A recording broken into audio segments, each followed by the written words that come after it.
धमकी भी देता रहता है इनका बेटा कि हाँ मैं कट्टा से उड़ा दूंगा, कट्टा से उड़ा दूंगा। मैं इसकी वजह से अपने बच्चों को घर में बंद करके रखती हूँ। इतना दबंग है इसका। बड़ी खबर प्रतापगढ़ से है, आपको जानकारी दे दें, जहां दर दर भटकने के लिए मजबूर हुई दबंगों के चलते नहीं हो रही सुनवाई।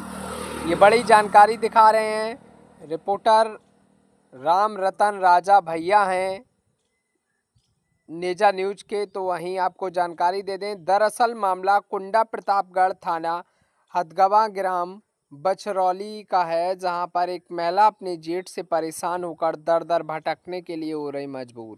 जेठ अच्छे मियां अब्दुल जब्बार, इनका पुत्र अली जो कि दबंग व्यक्ति है, और रेशमा बानो को घर में रहने नहीं दिया जा रहा है। जब अपने घर में जाती हैं तो मारपीट कर लोगों को भगा देते हैं।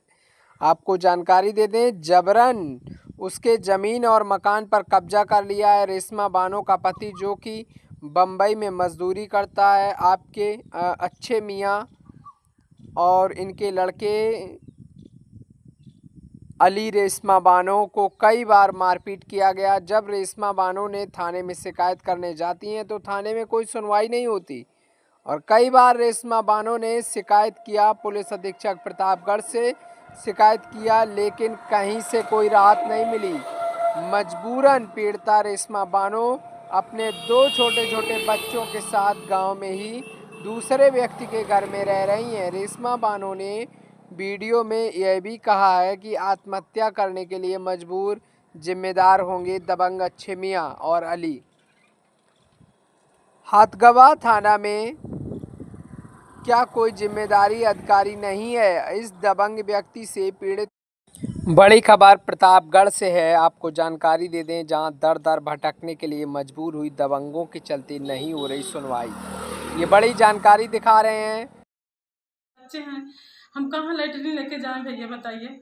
हमारे ठीक हमारे घर के सामने ही है। अब नहीं है भरोसा। किसकी है वो लैटरिन? किसकी लैटरिन? वो घर के सामने हमारी लैटरिन है, हमारी है। हमारे घर के दरवाजे पे एकदम बीच में हमको हमारे अपना घर रहते हुए मैं दूसरे के घर में रह रही हूँ, और दूसरे के घर में रह रही हूँ मैं अपने घर में, हमको जाने भी नहीं मिल रहा है। उसमें से हम कहाँ से कैसे निकले? बीच में ही नल है ना। इतना दबंग है कि अभी कोई मोहल्ले के या किसी को बुलाएं कि हाँ थोड़ा इसको समझाओ, तो इतना बड़ा गुंडा है कि इसके डर से कोई बोलने के लिए भी नहीं आता है कि हाँ कोई बोलने के लिए आए। इतना दबंग है, बोलता कि अगर जो कहीं तुम जाओगी तो हमारे पास आओगी तो मैं तुमको फिर से मारूंगा। मैं हदगवा गई, हर जगह गई सर। जब आए कप्तान साहब के यहाँ, डीएम साहब के यहाँ, कप्तान साहब के यहाँ भी गई, डीएम साहब के यहाँ गई, तो आई ना। तो वहाँ से आने के बाद हमको ये लोग फिर मारे, बोलते क्यों गई थी तुम बाहर, जितना शिकायत करेगी उतना हम मारेंगे। ये गुंडा टाइप का आदमी है। इसका घर दूर पर है, हमारे घर के पीछे है, फिर भी ये लैटरिन की पाइप घुमा के हमारे दरवाजे पे ला के डाल दिया है। हमको नहीं डालने दे रहे हैं। और इतना इनकी गुंडाई इतना चलती है यहाँ की। एक सरकारी ज़मीन भी कितना कब्जा किए, तालाब में घर भी बनवाइए। देखिए मैं गई थी हर जगह लेके, आप जांच भी करवा सकते हैं कि हाँ गई थी कि नहीं गई थी। मैं कहीं से जितने प्रशासन आए थे हदगांव से, कोई हमें नहीं बोला सर कि हाँ तुम गलत हो। कहीं से भी आते हैं बोलते हैं तुम अपनी जगह पर सही हो, मगर हमारा कोई समस्या नहीं हो रहा है। झूठी रिपोर्ट लगाकर भेज देते हैं कि समस्या का समाधान हो गया। ऑनलाइन भी मैं शिकायत करी थी, मगर इसके गुंडाई से हमारी कहीं सुनाई हो ही नहीं रही है। मैं तो अभी आप दूसरे घर में रहते हैं? अभी मैं दूसरे घर में, गाँव के सलीम के घर में रह रही हूँ।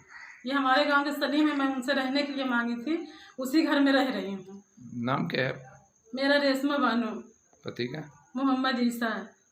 इसकी गुंडागर्दी इतना है कि बंजर जमीन, तालाब में भी ये बोलता है कि मैं जब बंजर कब्जा कर सकता हूँ, तालाब में घर बनवा सकता हूँ, तो क्या तुम्हारे सामने लैटरिन में मैं नहीं पाइप डाल सकता हूँ? ऐसा भी बोला हमारे से। मैं योगी बाबा से हाथ जोड़ती हूँ, क्यों सुनी हूँ कि हाँ औरतों की बहुत मदद करते हैं, इसीलिए मैं उनसे दरख्वास्त करती हूँ, हाथ जोड़ती हूँ, हमारी मदद करें और हर जगह से हमारी हेल्प कीजिए, हमारी सहायता कीजिए कि हम बहुत परेशान हो गए। अगर हम इस घर में अगर हमको नहीं रिहाई मिलेगी तो मैं अपने बच्चों को लेके जहर खा लूँगी या फांसी लगा लूँगी। इसका जिम्मेदार होंगे अच्छे अली। थाना कौन सा पड़ता है? थाना हदगवा।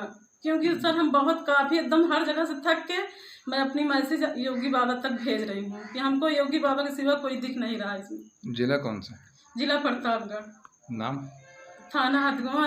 रेशमा बानो। रेशमा बानो। रेशमा बानो। गाँव कौन सा है? बछरौली। बछरौली। हाँ, हमको बहुत प्रताड़ित किया जा रहा है कि मैं एकदम थक चुकी हूँ। एकदम हर जगह मैं जाते जाते थक जाती हूँ। मेरा आदमी सिलाई करता है, कमज़ोर है, हमारे पास कोई आदमी है ही नहीं है, बच्चे छोटे हैं। फिर उसी में मेरा आदमी अगर कमाने नहीं जाएगा तो हम खाएंगे क्या? हमको कहाँ से रिहाई, कहीं से रिहाई नहीं मिल रही है, हर जगह मैं जा रही हूँ। अब हमको योगी बाबा के सिवा कुछ भी नहीं दिख रहा है। क्या दिखे? हाँ, इन दिन रात हो या बिरात हो, धमकी भी देता रहता है इनका बेटा कि हाँ मैं कट्टा से उड़ा दूंगा, कट्टा से उड़ा दूंगा। मैं इसकी वजह से अपने बच्चों को घर में बंद करके रखती हूँ। इतना दबंग है इसका बेटा।